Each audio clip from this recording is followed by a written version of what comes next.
Things are heating up in the tropics as we wake up here on your Saturday morning. We're watching 4 different areas of interest here this morning. Let's start in the middle of the Atlantic. This is Invest 96. It's a very disorganized showers and storms there along that area of low pressure. And right now, development really not looking likely. Only 10% chance of the next 2 and 7 days.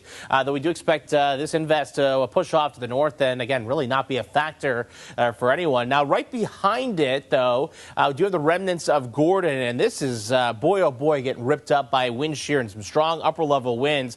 All the thunderstorm activity is over here, while the area of low pressure is over here, so really getting pulled away from that center of circulation, kind of a naked area of low pressure there. But, again, as this lifts off to the north, re-strengthening, not likely. Again, at one point, Gordon was a tropical storm, but not anymore. Again, as it lifts off to the north there, really a non-factor in things. Now, just to its south, we do have this other area of interest that we're going to be watching as we get it towards next week. 30% chance, and this is really from this guy right here, this area of low pressure developing off the coast of Africa early next week, and then we could see some gradual development as it moves into the mid-Atlantic by the next week, end of next week, that is. So we still have some ways for that to work its way across the pond. Now, the one closer to home, this is one that all of us really have our eyes on.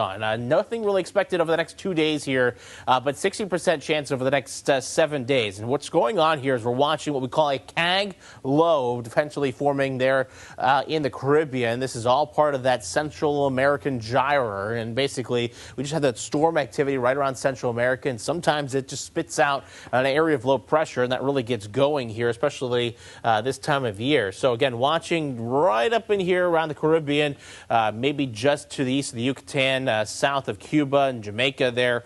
So again, watching early next week for potentially an area of low pressure forming, and the models are pretty consistent on something there right around Wednesday next week. Now, where it goes from there is still very much up in the air. We still have a lot of variables to figure out here, but if you're comparing models, the yellow here being the GFS model, obviously a lot stronger, a lot quicker here by Thursday.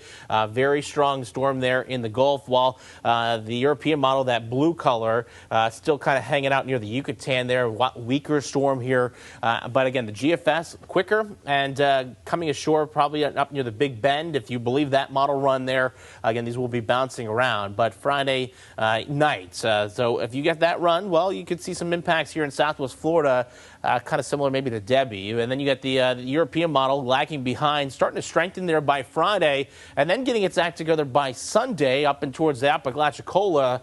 So again, a little bit slower, maybe a little bit weaker there, but either way, potential impacts to the state of Florida definitely could be possible as we get in towards the end of next week and next weekend. So we'll be watching that. Again, a lot still to be working out in that track. Obviously, a big depend on any impacts that we see here.